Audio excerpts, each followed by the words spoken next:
Good afternoon, I'm Sean Yao, and this is One News Now. The Philippines has officially entered a recession, with second quarter GDP clocking in down by 17% almost. And this marks the country's worst economic slump in nearly 3 decades. Gross domestic product shrank by 16.5 percentage points in April to June, 16.5%. This is worse than the revised contraction in the first quarter, which clocked in at 0.7%. Overall, the economy shrank by 9% in the first half of 2020. The government's economic team had already warned of a deeper contraction for the second quarter as COVID-19 lockdowns plugged activity. However, they believe that the worst is over for the economy after this second quarter slump. The economic cluster has now revised GDP outlook for the year to negative 5.5%.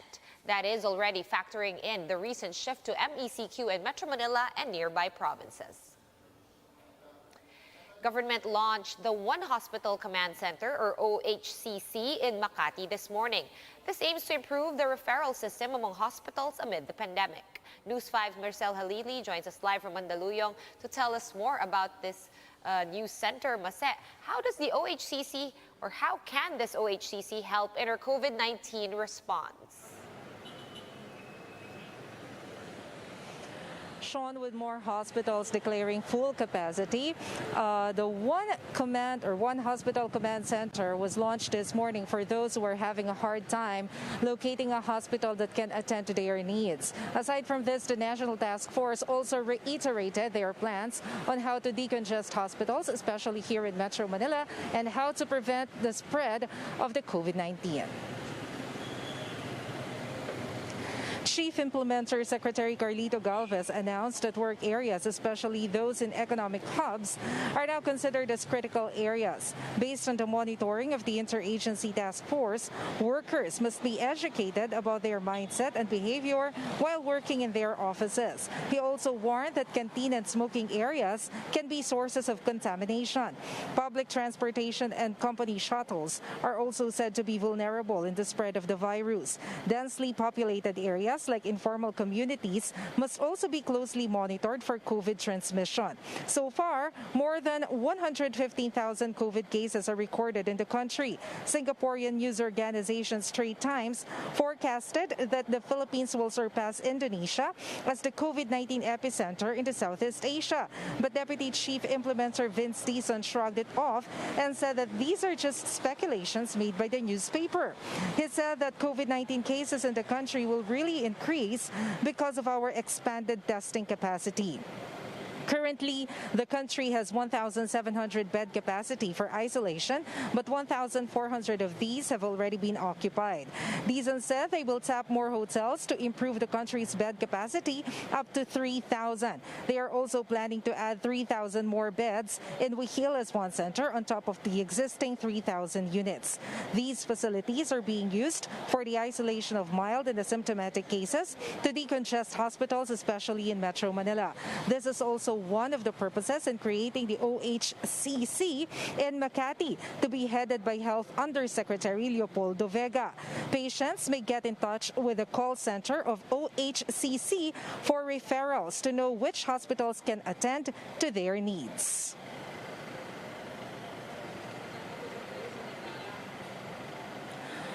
Sean, the IATF said that they will take advantage of the 2-week implementation of the modified enhanced community quarantine in Metro Manila and nearby provinces to prepare for the opening of the economy. Sean? All right, thank you for that update on the OHCC. Marcel Halili joining us from Mandaluyong. And some police stations in Manila have run out of space to detain curfew violators. However, authorities say that they will still be strictly implementing the ordinance amid the modified ECQ. News 5's Justine Punsalang reports to us from Manila with the details.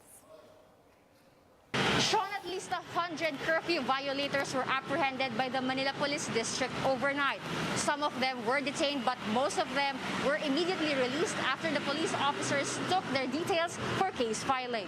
Since the return to modified enhanced community quarantine, the local government of Manila once again implemented the 8 p.m. to 5 a.m. curfew schedule. The police were relentless in arresting those who continue to violate the curfew hours. In Sampaloc, Manila alone, 40 were arrested while loitering the streets. 20 were apprehended in Pandacan, 15 for both Santa Cruz and Boriones Tondo, and 10 were apprehended by cops from Ban Santos Police Station. Santa Cruz Police Station temporarily detained violators inside a covered court. They stayed there until 5 in the morning or when curfew was lifted. Violators admit that they are aware of the ongoing curfew, but still they have different reasons for staying out, like having a hard time sleeping, buying a cigarette, even asked by an aunt to buy laundry soap. A man who was apprehended claimed that he was out to beg for money. He said he was a house painter prior to the pandemic, but since March he did not have work and had to beg for money just to have something to eat. Meanwhile, curfew violators in Sampaloc, Tondo, and Pandacan were released immediately. Authorities say they no longer have the space to detain violators. However, the police have taken their personal information for case filing of the authorities.